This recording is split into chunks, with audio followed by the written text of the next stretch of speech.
안녕하세요. 바른투자 커뮤니티 주식부자 양성소 멘토를 맡고 있는 이빨톡톡입니다. 일단 시황 흐름을 좀 보면 조정이 좀 이제 하락이 오늘은 이제 진행되는 모습이었어요. 근데 이제 특이점은 이제 어저께 언급했던 것처럼 언택트 쪽으로의 수급 쏠림이 좀 보여집니다. 자, 이 언택트 관련된 기업들 후발주들을 보면 이제 빅데이터 관련해서 자, 보안, 그리고 지금 제일 강한 건 보안보다 이제 원격이라든가 뭔가 이 서비스 관련된 기업들이 이제 데이터 관련된 기업들이 이제 가장 강한 흐름이고, 오늘 보니까 뭐 링네트도 상한가 박히고 했는데 그리고 나서 이제 뭐 보안이라든가 이제 이 흐름이 이어지는 파동들을 보면 자율주행, 뭐 ADAS 요런 게 이제 다 좀 빅데이터 관련된 카테고리라고 보면 되겠죠. 그리고 이제 헬스케어 쪽에서도 뭐 비트컴퓨터, 유비케어 뭐 등등등. 그리고 대장 흐름은 이제 뭐 알서포트, KINX, 뭐 가비아 자회사 뭐 요정도 일단 보여지는데, 그리고 카카오하고 뭐 네이버가 주도주가 되겠죠. 이 흐름에서 언택트 관련된 흐름에서 이제 진단 테마가 버블을 확 키웠던 후발주들 움직이면서 뭐 엑세스바이오, 바이오니아, DNA 링크 같은 그런 기업들이 버블을 확 키웠던 그런 포지션처럼 만들어질 가능성들이 보여진다. 다만 여기에는 이제 전제 조건이 필요해요. 시장이 조정이 크지 않게 진행이 되고 또 강한 흐름으로 돌아섰을 때 이제 굉장히 강한 포지션들이 나올 수 있다. 그럼 시장이 빠지게 되면요, 당연히 그냥 빠졌다 가겠죠. 자, 요런 단기적인 변동성 같은 경우는 예측할 수 있는 영역들이 아니라서 지금 요런 포지션들이 보이고, 빅데이터 관련 기업들은 자, 밸류 부담이 없는 기업들이기 때문에, 없는 기업들이 굉장히 많습니다. 그래서 밸류 매력이 있는 기업들이 많이 있기 때문에 그런 쪽으로 이제 성장 밸류라든가 기존 이제 자산 가치에 대비한 이제 밸류 측정을 해봤을 때 밸류 매력 있는 쪽들이 많기 때문에 이쪽으로 좀 IT 비중 쪽에서 좀 비중을 확대하는 그런 포지션들을 우리는 리밸런싱 포지션을 잡고 있어요. 그래서 한 45%에서 지금 이제 IT 비중을 47% 정도로 확대를 하는데, 2% 정도는 이제 빅데이터 관련된 기업들을 이제 지금 추려서 담아가는 그런 작업들을 하고 있다라고 생각을 하시면 될 것 같고요. 저희 포지션은 그렇고, 일단 현금은 25% 이제 유지해서 대응해가자 하는 관점이고, 계속 반복해서 이야기를 했던 그 포지션대로 저희 이제 과거 영상부터 최근 영상까지 계속 정리를 해드리고 있죠. 우리는 이제 그렇게 보고 있는데, 그 시점이 이제 상방, 하방 요런 거를 예측을 해서 이제 대응 포지션들 정해놓은 게 아니고, 기준을 시장 밸류, 그러니까 시장 가치에 기준을 두고 우리는 주식 비중과 현금 비중을 맞춰서 이제 대응해가는 그런 포지션을 취하고 있다라고 생각을 하시면 될 것 같아요. 2020년 8월 26일 수요일날 이제 제작을 했던 영상이고요. 개인적인 스탠스론 타 섹터보다 밸류 매력이 떨어진다. 오늘은 음식료 섹터에 대한 이야기를 한번 해볼까 해요. 대상홀딩스라는 종목 111% 수익 인증 해주신 회원분이 계셔서 그 부분들에 대한 내용들을 한번 정리를 한번 해보겠습니다. 제가 갖고 있는 음식료, 식음료 이쪽 관련된 섹터에 대한 스탠스를 한번 정리를 해보겠습니다. 자, 수익 인증 해주신 모든 회원분들 감사드립니다. 항상 감사한 마음을 가지고 있어요. 은빛소나기님이 1등이네요. 111% 인증해 주셨고요. 어느새 올라와 수익을 만들어 주네요. 대충 수익 나면 절반 매도하고 투자를 마음 졸이지 않고 안정적으로 할 수 있어서 좋아요 라고 코멘트를 달아주셨고요. 자, 진스님, 알찬나님, 은빛소나기님, 원칙과연님, 태평성대님, 신나님, 선삼님, 평생투자님 다 수익 축하드리고 인증 감사합니다. 회원분 중에서도 지금 음식료 섹터에 대한 스탠스를 좀 궁금해 하시는 분들이 많아서 그 부분에 대한 영상을 한번 준비를 해봤어요. 자, 이야기를 한번 해보겠습니다. 대상홀딩스 매수 포지션하고 지금 뭐 하는 기업인지 그리고 밸류 체크를 딱 해보면, 대상홀딩스라는 기업은 제가 볼 때 적정 가치는 25,000원 정도 보여주고요. 지금 올해 실적 나오고 2분기까지 실적 나오고 하는 것들을 보면 업사이드가 좀 진행될 수 있어 보입니다. 그래서 이 업사이드 폭은 큰 폭으로 늘어나기는 모르겠어요. 아직은 모르겠고 한 3, 4만원까지는 열려있다라고 보는 게 이제 합리적일 것 같고요. 자, 적정 가치의 2분의 1 구간에 도달했기 때문에 자, 분할 매도 사인이 나갔고요. 처음 추천했던 시점은 이제 2016년 2016년이다. 몇 월이야? 오늘 8월이니까 8, 7, 6, 5, 4. 한 4월쯤에 이제 추천을 드렸었던 것 같아요. 주식 부자 양성소에 추천이 안 나갔던 이유는 가치 섹터 비중이 다 차 있었기 때문에 뭐 음식료 이런 섹터보다는 이제 건설 섹터가 더 먼저라고 생각을 하고, 금융 건설 섹터를 먼저 이제 좀 비중을 채워가고 하다 보니까 요쪽 포지션은 안 나왔다라고 생각을 하시면 될 것 같고요. 대상홀딩스 월봉으로 놓고 보면 요런 흐름인데, 일단 대상홀딩스가 뭐 하는 기업인지를 보면 청정원이라고는 다들 아시죠? 이제 마트 가면 다 있는 거예요. 자, 순창고추장 요거는 저도 이제 사 먹는 거고, 햇살 담은 간장, 미원, 감칠미 조미료류, 액젓, 육가공품, 냉동식품, 뭐 농수산식품 이런 거를 이제 생산해서 판매하고 있는 기업이고, 이제 해외 법인들도 다 가지고 있는, 자, 글로벌 기업이라고 보면 됩니다. 보면 이 스토리를 보면, 기업의 스토리를 보면 2008년도 1730원에서 2015년도까지 장기 추세 흐름을 만들었는데, 2008년도 초반에 이제 차화정 때는 철저히 소외가 됐죠.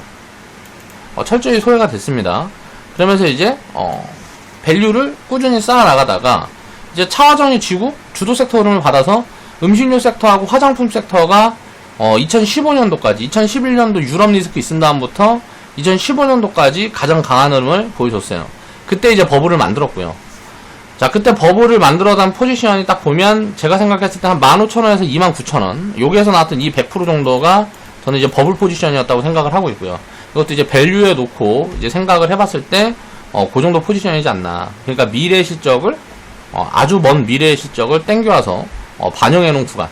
그러니까 그때 당시 2015년도부터 자 5년에서 10년 정도의 미래 실적을 미리 땡겨서 반영을 해놨으니까 당연히 기업은 계속 성장을 하고 있고 매출도 늘어나고 있고 이익도 확정이 되고 있는데 주가는 어때요? 거꾸로 빠지죠. 자, 버블에 대한 포지션들을 이해를 해야 돼요. 그러니까 이익이 자 100억, 무슨 200억, 400억, 500억 늘어났는데, 자 100억 늘어날 때 이미 500억짜리를 밸류를 진행하면 어떻게 되겠어요? 기업은 성장을 계속 하는데 주가는 빠지는 거죠. 자, 이런 포지션들을 이해를 해야 돼요. 가격과 기업의 성장과는 같이 가는 부분들이 아닙니다. 그러니까 미래 실적을 미리 선반영을 해놓으면 그 이후의 실적을 반영하기까지는 적정 가치라든가 그 이하 저평가 구간까지 내려오는 경우들이 거의 확률이 90% 이상이에요. 자, 이런 것들은 통계적으로 자료를 찾아서 과거 이제 뭐 가치와 이제 주가 수준을 놓고 통계적으로 분석을 해보면 그럼 통계치들이 나온단 말이에요. 제가 분석해본 바로는 자 통계적인 확률로 한 90% 이상이란 말이에요. 그럼 버블 포지션이 왔을 때는 가진 자의 영역인 거고, 수익을 더 챙겨가고 이제 버블이 꺼지는 시점이 오면 저평가 구간까지 확대되는 구간들이 많더란 말이에요. 그럼 이 버블 포지션은 가지고 있는 사람들은 팔 이유가 있어요, 없어요? 굳이 분할 매도 포지션으로 보는 거지 전부 다 때려 팔 필요는 없는 거예요. 왜? 이 버블이라는 게 어디까지 확장될지 모르니까. 그런 부분들을 이제 투자하면서는 이해를 해야 되는 거예요. 그러니까 2008년도부터 자 고추장 만드는 회사가, 액젓 만드는 회사가 많이 저평가되어 있으면 이게 성장성이 있으면 얼마나 있겠어요. 성장률을 놓고 보면 성장률이 굉장히 둔하단 말이에요. 그런데 어떻게 주가가 1,700원에서 29,000원까지 거의 1,500% 상승을 만들어줄 수 있을까요? 그만큼 가치가 저평가되어 있다 보니까 제 가치를 찾아가는 과정들이 만들어지는 거란 말이에요. 그 시점이 언제일지를 알지를 못하는데 사람들은 그 시점을 찾고 싶어 하죠. 이거를 맞추고 싶어 한단 말이에요. 주가가 올라가는 시점이 어디냐를 맞추고 싶어 한다고요. 그렇다 보니까 투자에 오류가 항상 발생하는 겁니다. 그런 부분들을 이해를 해야 되고요. 이 대상홀딩스라는 기업은 처음에 제가 이제 추천드렸을 때가 2017년도에요. 한 분한테 그러면 그때 자리가 지금 보면 부담인 구간이냐. 생각을 해보세요. 적정 가치가 25,000원이면 자 1만원에 사도 그때 당시에 주가가 만원 구간대니까 상승력이 어때요? 자 150% 잡혀 있는 거예요. 근데 이제 뭐 미중 무역 분쟁이니 코로나니 뭐 여기서 미중 무역 분쟁이니 코로나니 리스크들을 반영한 다음에 자 주가에 어때요? 센티를 반영한 거죠. 투자자들의 심리를. 그래서 엄청 싼 구간까지 내려가요. 5,000원을 만원에서 5,000원을 깨져서 뭐 3,000원도 이탈을 하고 4,000원도 이탈을 하고 이런 흐름들이 만들어준단 말이에요. 4,000원을 이탈했지 3,200원까지 빠졌다고. 그러면 적정 밸류가 25,000원인데 자, 3,500원까지 빠지면 이게 리스크냐고요. 리스크가 아니라는 거예요. 이거는 엄청나게 세일을 해주는 거예요. 예를 들어서 내가 지금 아파트에 사는데 내가 지금 3억에 살아요. 근데 이게 막 부동산이 폭락하고 막 센티가 안 좋아져서 1,000만원에 팔아. 그러면 1,000만원은 월세를 예를 들어 50만원짜리 20년 살면 들어가는 비용이잖아요. 그쵸? 이 돈 주고 이제 집을 사라 그러면 안 사겠어요? 건축비가 예를 들어서 1억이 들어. 자, 건축비가 1억이 드는데 1,000만원에 팔아. 집을. 그러면 이거는 싼 거예요, 비싼 거예요? 이런 개념들이 들어가야 된다는 거죠. 프리미엄이 붙어있는 거는 버블인 거예요. 프리미엄을 사면 안 돼요, 투자자들은 항상. 자, 침체 국면에 공포를 사야 된다는 거죠. 주가가 5,000원이 되고, 자, 5,000원이 되고, 5,000원 구간대에서도 30-40%가 빠져갖고 3,200원이 됩니다. 그럼 주가가 이렇게 빠지면, 자, 주가가 이렇게 빠졌다고, 대상홀딩스에서 파는 순창고추장이 안 팔려요? 우리가 상식적으로 생각을 해보란 말이에요. 투자 포지션을 이렇게 잡는 거예요. 시장이 폭락 와서 코로나가 폭락하다 우리 고추장 안 먹을 거냐고. 간장 안 먹을 거야. 숫자를 딱 보면 숫자는 줄어든 게 없어요. 계속 늘어나고 있어. 근데 주가만 빠져. 근데 이게 저평가권에서 저평가를 확대해주면 이건 리스크가 아니라는 거죠. 기회라는 거지. 그런 부분들을 이해를 해야 되는 거예요. 보세요. 자, 많이 올라왔어. 바닥에서. 자, 3,000원에서 6,000원까지 올라왔어. 야, 100% 올라왔네. 이걸 어떻게 사? 3,000원에서 6,000원 올라왔어. 100% 올라왔는데 어떻게 사냐고. 이거를 가치를 보지 않고 변동성을 보니까 못 사는 거잖아요. 주가가 단기적으로 100%가 올라왔어. 그러면 이게 부담인 거냐고요. 가치를 보면 이게 25,000원짜리인데 6,000원, 7,000원을 파는데 이게 왜 부담이냐고. 그거를 모르니까 변동성으로 야 100%나 올랐으니까 조정받을 거야. 조정받으면 뭐 한 50% 빠지면 사야지.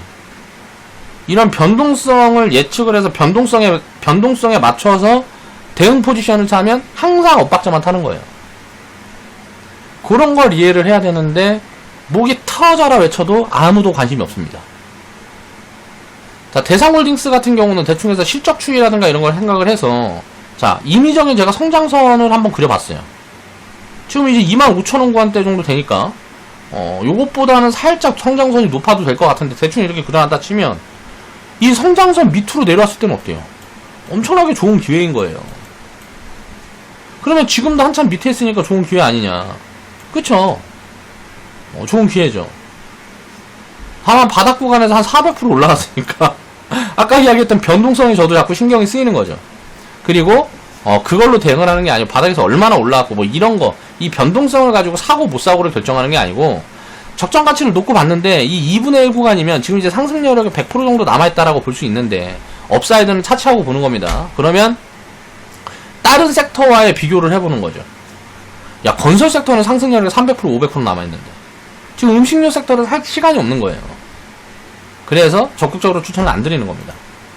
음식료 섹터는, 식음료 섹터는 제가 생각했을 때는 오뚜기도 마찬가지고 이제 대표적인 기업이 농심과 오뚜기를 보면 되겠죠. 식음료 섹터에서 우리나라에서 대표적인 기업을 2015년도 14년도부터 15년도까지 키워놨던 이 버블 요 구간을 아직은 메우기가 어렵다라고 생각을 해요. 농심 같은 경우를 보면 저는 버블이라고 생각을 하는데 이 버블이 농심 같은 경우는 2005년부터 만들어져 있었다고 생각을 해요. 그렇기 때문에 어때요? 오뚜기 같은 경우는 버블이 없었기 때문에 자, 상승폭이 훨씬 큰 거고 여기에서도 거의 뭐 10만원 아래 구간대에서 140만원까지 올라왔잖아요. 여기서 15배 올라왔잖아. 이 바닥 구간대부터 보면 만원에서 100배, 11,000원에서 146만원까지 140배 올라왔잖아요.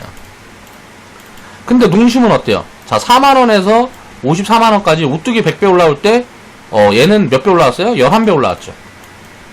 자, 이게 어떻게 가능할까요? 오뚜기가 140배 올라올 동안 왜 농심은 11배밖에 못 올라왔을까? 농심은 밸류 부담이 있기 때문에 그래요. 지금도 이제 밸류 체크를 딱 해보면 오뚜기 같은 경우는 상승 여력이 제가 봤을 때는 한 30%에서 한 70% 정도 보여집니다. 근데 농심 같은 경우는 이거는 하락이 한 40% 정도 나와줘야 적정 밸류예요. 그러면 농심이란 기업이 왜 밸류를 더 받을까요? 지금 음식료 섹터 평균 밸류가 자, 퍼가 한 15배, 20배 정도 만들어지는데 요 단에다 맞출 수 있느냐 이거죠. 요런 부분에 대한 의문을 가져야 되는 거예요. 지금 헬스케어 섹터도 널려 있어요. 15배, 20배짜리는. 유나이티드 제약 같은 것도 지금 20배밖에 안 돼. 그러면 유나이티드 제약 그런 기업들보다 농심이라는 기업이 성장률이 높은가? 제가 생각했을 때는 아니거든요. 음식료 섹터가 성장률이 나와봐야 몇 프로나 나오냐고. 3%에서 7% 나온다고. 그럼 밸류 포지션을 퍼 7배 정도가 맞는 거예요. 그러면 이거는 야, 한 50% 더 빠져야 이거는 밸류 매력이 있는 게 아니라 적정 구간이네. 제 판단은 그렇거든요. 그러면 음식료 섹터가 밸류업을 하려고 그러면 어떻게 해야 되냐? 자, 배당을 확대해서 자본금을 줄이거나 아니면 이제 뭐 그러니까 자본금을 줄인다라는 건 뭐냐면 리스크는 키우는데 성장률이 높아지죠. 그러니까 주가 변동성은 어때요? 상방으로 크게 열릴 수가 있는 거예요. 그래서 배당을 확대하고 뭐하고 하면 주가가 튀는 이유들이 그런 부분을 이해를 해야 됩니다. 자산을 많이 갖고 있으면 그만큼 어때요? 자산 대비해서 성장률이 잡히는 거기 때문에 성장 밸류가 다운되는 거예요. 화폐를 많이 갖고 있는 리스크를 입혀가는 거죠. 우리 대중들도 일반 시민들도 화폐를 많이 쥐고 있는 사람들을 리스크한 거예요. 자산을 지키는 관점에서는. 그러니까 자산을 분배해서 이런저런 자산을 사놔야 되는데 화폐를 많이 갖고 있으면 리스크한 거죠. 기업들도 마찬가지예요. 오히려 그게 그 리스크가 반영이 되는 겁니다. 다만 그 자산을 많이 갖고 있으면 현금을 예를 들어서 많이 갖고 있다고 가정을 하면 그 현금으로 투자를 할 수도 있고 뭐 여러 가지 방향성들을 모색을 할 수가 있잖아요. 그렇다 보면 그거 갖고 시너지를 만들 수 있다 그러니까 그게 100% 리스크다라고는 볼 수는 없지만 현금을 그냥 가지고만 있을 때는 리스크라는 거죠. 그런 포지션들을 자산주들은 입혀져 있다라고 생각을 하면 돼. 다만 미래 가치에는 그 현금을 계속 쥐고 있을 거냐. 예를 들어서 배당이라도 해주든지 아니면 투자를 하든지 둘 중에 하나여야 되는데 배당도 안 해주고 투자도 안 하면 그 자산이 많다 그래갖고 주가는 쉽게 올라가지 못하는 거죠. 근데 그런 기업들은 또 어떻게 그게 그런 성장 모멘텀들을 잡아갈까요? 자, 자산 가치가 그렇게 높은 기업들은 예를 들어서 계산 좀 할 줄 아는 사람들이 기업 사냥꾼이라 그러죠. 지분 매입을 시작합니다. 그래서 쌈박질을 시작해요. 야, 니네 배당을 늘려두든지 투자를 해라. 경영에 간섭을 하기 시작하죠. 그렇게 되면 그거를 완전히 무시하고 갈 수가 없는 거예요. 기업 입장에서는. 왜? 대주주를 무시할 수가 없는 거죠. 왜? 회사의 지분이라는 거는 주인이라는 거니까. 나도 주인이지만 내가 비중을 더 갖고 있어도 저 사람 말을 아예 무시하고 갈 수가 없는 거예요. 법적 분쟁이 계속 생기게 되니까. 불편한 거죠. 그런 구조들이 만들어지면서 시장을 투명하게 만드는 게 증시가 하는 역할이라는 거죠. 밸류를 볼 때 굉장히 다양한 관점의 접근이 필요하지만 자산에 대한 것도 금리라든가 여러 가지들을 대입을 해보면 그림들이 그려지는 거예요. 자, 성장률이라는 부분들을 생각을 해보면 농심이라는 회사 굉장히 좋은 회사죠. 근데 주가 상승률 최근에 보면 막 주가가 최근에 뭐 20만원, 25만원에서 한 36만원까지 한 50%, 70% 정도 올라와 있는데 이 부분을 보면 이슈성 이제 센티로 인한 급등 흐름이 잡혀있는 경우들이 있단 말이에요. 그러니까 그게 뭐냐면 뭐 미국에서 라면이 제일 많이 팔린다 뭐 이런 등등. 그리고 최근에 뭐 태풍이니 뭐니 해가지고 무슨 식음료 관련 섹터가 좀 부각을 받고 있는 부분들이 있죠. 그런 부분들을 보면 뭐 이제 나중에 이제 식량난에 대한 그런 부분들에 대해서 이제 이야기들이 오고 있는데 그게 뭐냐면 식량난이 장기적으로는 진행이 되겠죠. 이게 진행이 되면 어떻게 될까요? 식량난이라는 게 진행이 되면 물가가 올라가겠죠. 음식값 올라갈 거 아니에요. 그럼 그런 물가들이 올라가면 이런 부분들엔 성장 모멘텀이 잡히는 거죠. 다만 그러니까 장기적으로 성장을 못할 거라는 스탠스를 제가 갖고 있는 건 아니에요. 근데 밸류 매력이 떨어진다라는 거죠. 그래서 우선순위에 밀리는 거고 농심이란 기업이 안 좋은 기업이 아니고 굉장히 좋은 기업이죠. 다만 내 기준에 상승력이 약해서 다른 기업보다 투자 매력이 떨어질 뿐이에요. 그러니까 음식료 섹터를 식음료 섹터를 제가 안 좋게 보고 있는 게 아니고 이것보다 상승력이 더 높은 기업들이 많이 보이기 때문에 우선순위에서 밀린다 정도로 생각을 하시면 될 것 같습니다. 그러니까 음식료 섹터는 굉장히 애매한 포지션이에요. 자, 헬스케어 IT 섹터보다는 성장 매력이 떨어지죠. 건설, 금융, 철강 섹터보다는 자산 매력이 떨어져요. 자, 자산주를 편입하기도 애매하고 성장주를 편입하기도 애매하고 그 중간 단계에 있다라는 거죠. 그러면 얘네들이 움직이고 얘네들이 움직일 때 소외될 가능성이 굉장히 큰 거예요. 그러니까 상대적인 이제 상대적인 상승 파동이라든가 이런 것들을 계산을 했을 때, 야 그럼 음식료 섹터를 그렇게 안 좋게 보는데 얘는 왜 추천을 했냐? 얘는 너무 싸더라고. 그러니까 음식료 섹터 중에서도 음식료 섹터 전체를 놓고 보는 게 아니고 개별 기업에 대한 접근 포지션이라고 봐야죠. 대상홀딩스는 너무 싸니까 이제 추천을 드린 거죠. 자, 6,000원, 7,000원대에서 생각을 해보세요. 6,000원대에서 자 25,000원까지 올라가면 이게 상승률이 몇 프로예요? 대충 300% 정도 나오잖아요. 상승률이 300% 정도 나오면 아까 이야기했던 건설 섹터나 금융 섹터 제가 보고 있는 포지션들이 한 200%, 300% 나오니까 그 정도 밸류 수준에 있으니까 얘는 추천이 들어갔던 거고. 자, 요런 기업들은 왜 추천이 안 들어갈까요? 내가 생각했을 때 밸류 매력이 떨어지는 거예요. 제가 삼성전자라는 기업이라든가 그런 기업들은 굉장히 회원분들 중에서도 궁금한 분들이 많았고 뭐하고 하는데 왜 추천을 안 드릴까요? 삼성전자는 추천 안 드려도 삼성생명은 추천을 드리잖아요. 밸류 매력이 삼성생명이 훨씬 높으니까 삼성생명은 추천 드리는 거예요. 그러면 뭘 기준으로 하냐? 투자를 할 때 기준으로 삼아야 될 것 중에 중요한 부분들이 또 하나가 있습니다. 제가 항상 이야기했던 게 가치를 기준으로 삼아야 된다 그러죠. 좋은 기업인지는 의미가 없어요. 좋은 기업은 별로 좋아하지 않아요, 저는. 그게 무슨 말이냐면 망할 확률이 굉장히 작고 좋은 기업들 같은 경우는 이미 밸류 매력이 없는 경우가 훨씬 많아요. 사람들한테 소문이 많이 나 있고 그 기업에 대한 사람들의 관심이 높아요. 그렇다 보니까 어때요? 기관의 관심도 높고 외국인의 관심도 높고. 자, 외국인 지분율도 높고 기관 지분율이 높은 기업들은 보통 밸류 매력이 크게 없는 경우들이 많아요. 그래서 좋은 기업과 우리가 투자 수익률을 높일 수 있는 기업은 다르다는 거예요. 좋은 기업을 내가 갖고 있고 싶죠. 그렇죠? 그러면 사면 돼요. 그런데 투자 관점에서 이제 수익률을 끌어올리기 위해서는 좋은 기업만 내가 다 가지고 있으면 지수 상승률을 이기기는 쉽지 않습니다. 그러니까 연평균 지수 성장률이 예를 들어서 6%, 8% 나온다 그러면 이 중에 내가 좋은 기업들만 다 가져간다. 그러면 지수 평균 수익률을 이기기가 어려워요. 장기적으로. 왜냐? 요 중간 정도 하는 경우가 많아요. 한 4%, 5%나 따라갈 거예요. 뭐 6%, 8% 정도 지수가 연평균 성장을 한다 그러면 좋은 기업만 내가 다 갖고 있으면 연평균 4%, 5% 정도나 따라갈 거예요. 그럴 바에는 그냥 지수를 사지 요런 기업을 살 필요가 없다라는 거예요. 그래서 음식료 섹터에 대한 체크 포인트를 이제 제 관점의 스탠스를 정리를 해드리면 이 기업들이 안 좋아서 제가 안 보는 게 아니에요. 그러니까 회원분들도 제가 이제 뭐 저는 이제 수익률 측면이라든가 남아있는 밸류 포지션 그런 것들을 위주로 분석을 해서 이제 코멘트들을 정리해드리고 뭐고 하는 거지.